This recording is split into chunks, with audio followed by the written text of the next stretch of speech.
Hall of Fame horse trainer Bob Baffert is back. But I also searched for some Kentucky people, and it wasn't very hard to find them. In fact, right behind me here, we have Todd and Andrea. Everybody's keying on Chucky Hepburn, right? But the Cards have two legitimate point guards. Watch out for Terrence Edwards Jr. to break out in a huge way, especially in their upcoming matchup, whether it's Cal or it's Stanford. Edwards Jr. had massive days against both of these teams. On a day where he started behind bars, Scotty Scheffler still found a way to raise the bar in the championship. Here at Murphy Stadium, there is a plan this offseason. That is to remove the track and also to fix and remove the turf and field. But we're not talking about the offseason yet because this is a 10-0 Providence team here in 2024. Forever Young the horse, trying to make history for Japan. Just a week ago, Bryce Gerlach was attempting field goals at practice as he normally would do from as far as the 45-yard line. Behold, the new face of French Lick,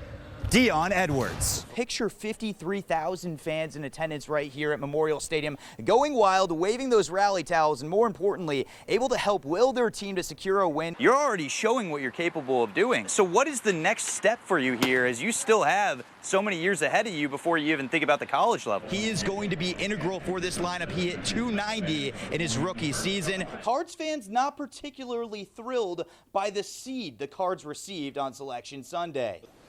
U of L football has proven they have all the talent in the world to match up with any team in the country, but for their third loss of the season, a lot of fingers can be pointed in a lot of different ways. Lauren Millay has made 73 consecutive starts and 88 straight appearances, playing in all but 47 minutes since the start of the 2022 season. South Oldham taking on Oldham County. This was another wild one, a very close matchup. First quarter action. In Oldham County. It is a rivalry, and they both bringing out their American flags, very patriotic. First quarter action. It's patriotic to go for 4th and 18, right? That's what the Colonels are doing right here, and naturally they would convert. It's Derek Dees. Yeah, Miller Brown making a nice grab right there, and it would set this up in the second quarter because that is a dime on a rope from Dees to Brooks Kicklighter, and that is a 15-yard strike, makes it 7-0. But South Oldham couldn't get anything going initially, but their offense would begin to produce in clutch time. You saw Michael Troutwine and just how successful he was today. He's also an incredible individual off the field as well.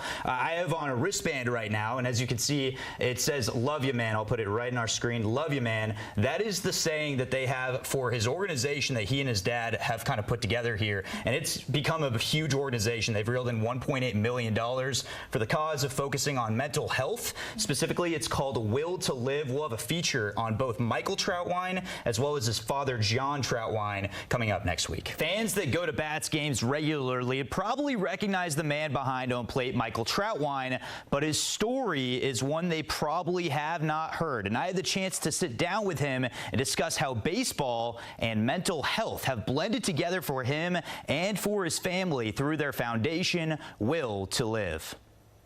Michael Troutwine, obviously, to have the opportunity to sit with you here is a special one. This is an important month for you with Mental Health Awareness Month. Baseball has been a big part of your life, and having the opportunity to spread awareness of what you've had to battle through, the highs and the lows, through your life at 24 years old. Take me through where you're at right now, how you've gotten to this point.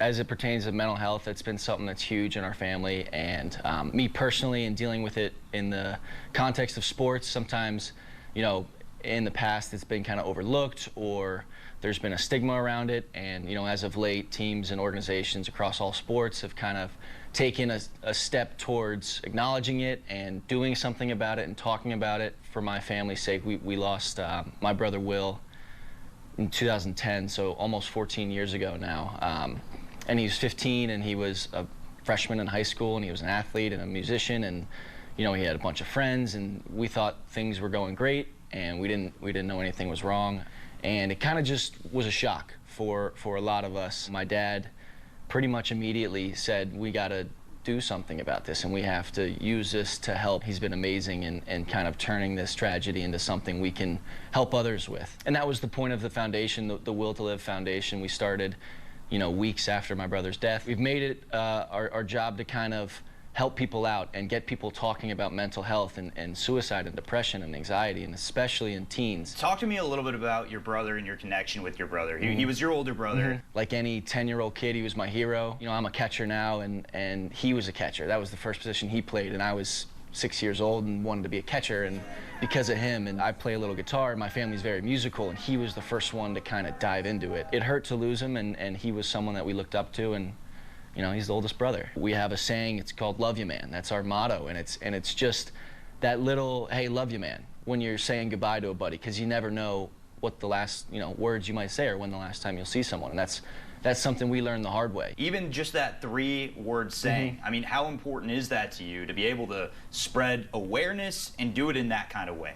It's everything. You know, like that's the whole purpose of the foundation, and that's why we did it, was just so you remember to say that. Just saying, hey, I love you, man. Like, it's that easy. And you do, right? And we do love a lot of people, and we want to show that love. Fans get to come out here, watch you every single day. Knowing your message and knowing what you carry on your sleeve, how crucial is it for you to go out there and take the field every day, honoring your brother and spreading the word as well? I want, you know, people to remember, hey, like, I liked playing against him, or I liked playing with him, because that's what my brother was. He was a great teammate, and he was the guy who, you know, was laughing and having fun, and guys wanted to be around him. I don't think my brother ever cares if I get a hit or not. I think just being a good guy and enjoying it, having fun and laughing, enjoying it while I'm doing it is the biggest thing.